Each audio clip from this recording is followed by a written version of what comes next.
नमस्ते गाइस, मेरो टिङ्कु रो छ। सबैले माया गरिदिनु होला, लाइक गरिदिनु होला, सब्सक्राइब गरिदिनु होला। मेरो टिङ्कु टिङ्कु टिङ्कु टिङ्कु डान्स पो गर्छ त मेरो कुकुरले। सबैले माया गरिदिनु होला। देश विदेशमा रहनुहुने दाजुभाइ दिदी बहिनीहरूले मेरो कुकुर डान्स गर्छ, सेयर गरिदिनु होला मेरो कुकुरलाई। हेर्नुहोस् गाइस, यस्तै छ हाम्रो गाउँघरमा। अब टाढो गएर देखाउन नसके पनि आफ्नै गाउँघरको खेतीपाती यस्तै छ। अब टिपन हुनु आँटेको छ मटर पनि। हेर्नुहोस् गाइस, मटर अब 6-7 दिनसम्ममा चाहिँ टिपन हुन्छ गाइस। माया गरिदिनु होला, सब्सक्राइब गरिदिनु होला, लाइक गरिदिनु होला, कमेन्ट गरिदिनु होला। मेरो मटर दामी छ। यसपालि त असिना आएन, राम्रो छ गाइस। हेर्नु होला, यस्तो दामी फलेको छ।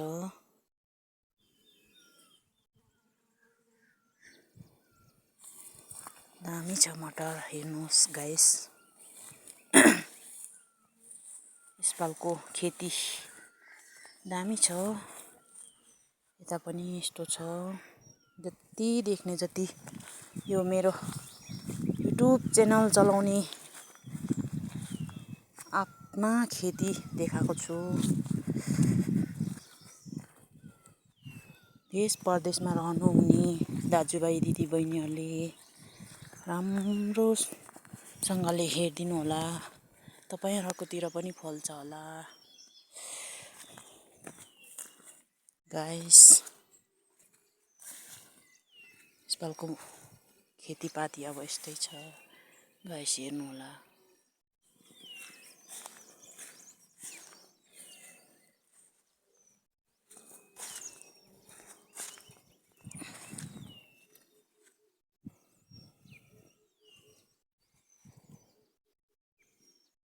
सेयर पनि गरिदिनु होला, कमेन्ट गरिदिनु होला गाइस।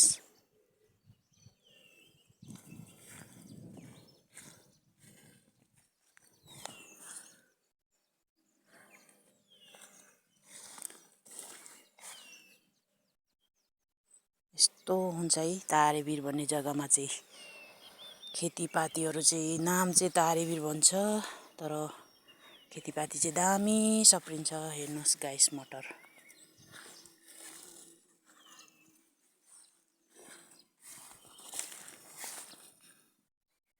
आलु हेर्नुहोस् गाइस, यो प्रकारको हुन्छ। साग पनि छ, साग पनि बिउ छ, र आलु पनि छ। आलु पनि आगोको लागि बिउ हुन्छ। हेर्नुहोस् गाइस, सब्सक्राइब गरिदिनु होला, लाइक गरिदिनु होला, कमेन्ट गरिदिनु होला।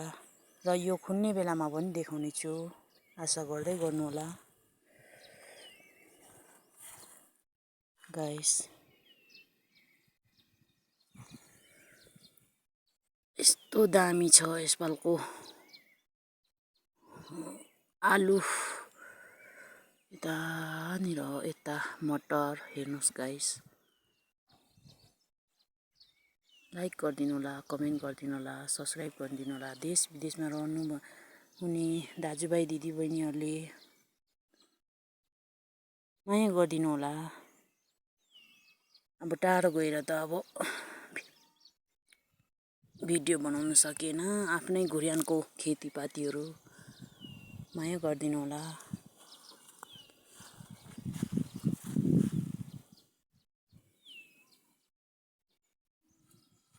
सबैलाई आशा छ लाइक कमेन्ट सेयर गरिदिनु होला।